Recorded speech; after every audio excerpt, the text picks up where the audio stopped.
Monaco is probably the last place on Earth where a Bugatti should stand out. On any given summer night, you'll see Ferraris, Lamborghinis, McLarens, and Rolls-Royces lining the streets, hypercars worth millions parked bumper to bumper like it's nothing. So when people suddenly started pulling out their phones, gathering around one particular Bugatti Veyron, and stopping just to take photos, you knew there had to be more to the story. And there was. Because this wasn't just any Bugatti. This was Matt Armstrong's Bugatti Veyron, the same Veyron that arrived as a broken, repossessed car. The same Veyron that many people believed would never drive properly again. Now, after everything this car has been through, Matt Armstrong is driving it across Europe, turning heads everywhere he goes. From Switzerland to France, and finally to Monaco, something has shifted. The conversation around this car has completely changed. People aren't asking whether it can be repaired anymore. They're asking where it's going next. Before we go any further, make sure you're subscribed, because the reaction this Bugatti is getting across Europe says a lot about how far this project has come, and honestly, that reaction might be the clearest sign yet of just how successful it's become. When Matt first bought this Veyron, nobody was talking about European road trips. Nobody was talking about Monaco. Nobody was talking about crowds gathering around the car. Most people were simply wondering whether it would ever run again.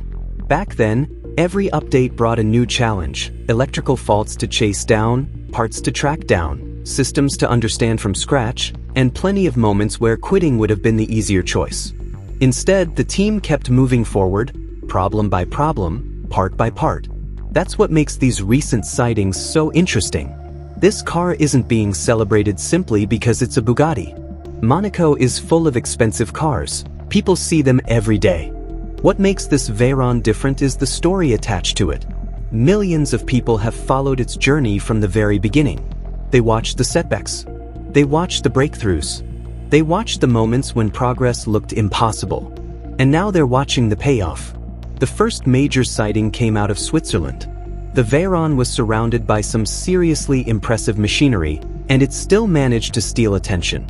People recognized it instantly. Photos went up online, videos started circulating, and the excitement wasn't just about seeing a Bugatti, it was about seeing this Bugatti. That distinction matters. There are plenty of Veyrons in the world, but very few carry a story that millions of people already know by heart. For years, viewers watched this car go from a project that looked hopeless to a machine that's now crossing countries without missing a beat. Seeing it out on the open road almost feels surreal when you remember where this journey started. Then came France, and there was something fitting about that. Bugatti's history is deeply tied to France, so watching the Veyron cruise through the country felt like another milestone in the story, not because Matt was trying to prove a point, but because the car was finally doing exactly what it was built to do: cover miles, travel long distances, and simply be enjoyed. That was far from guaranteed when this journey began. For a long time, the Veyron was little more than a stack of unsolved problems waiting for a solution. Now it's a fully functioning hypercar being driven exactly as intended, and that alone is a massive achievement when you consider everything it took to get here. But Monaco is where things really got interesting, because Monaco is one of the only places on the planet where even a Bugatti can fade into the background. Expensive cars are everywhere. Supercars are the norm. Hypercars barely turn heads. People walk past machines worth millions almost every day.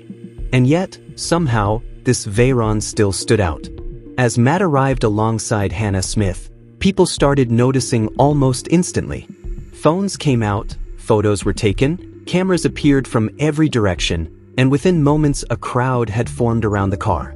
What stood out wasn't just the attention itself, it was the reason behind it. People weren't only looking at the badge on the front. They weren't only admiring the satin silver wrap or the wheels.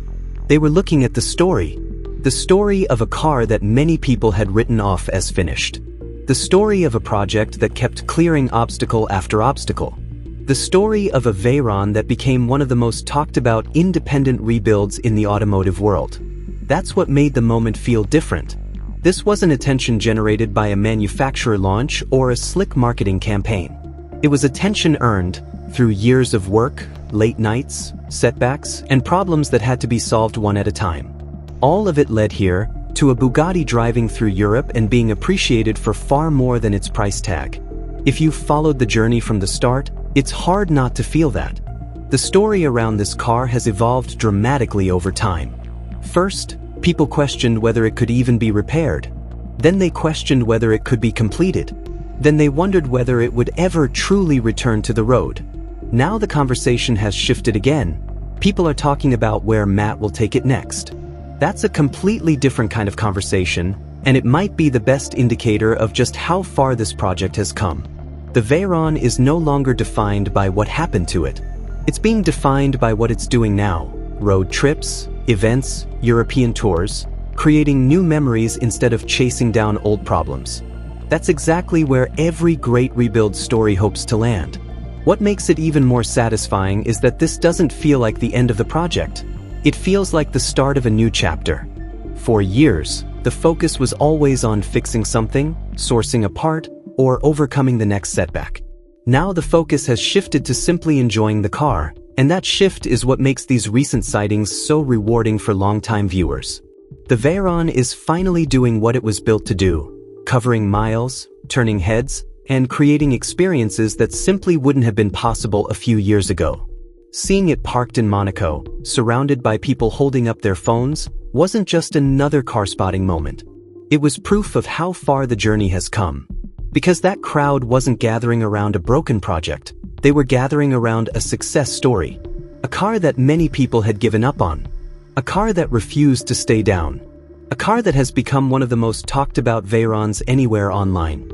Of course, this isn't the only project moving forward right now. Alex's Chiron is getting closer to one of the biggest reveals we've seen in a long time.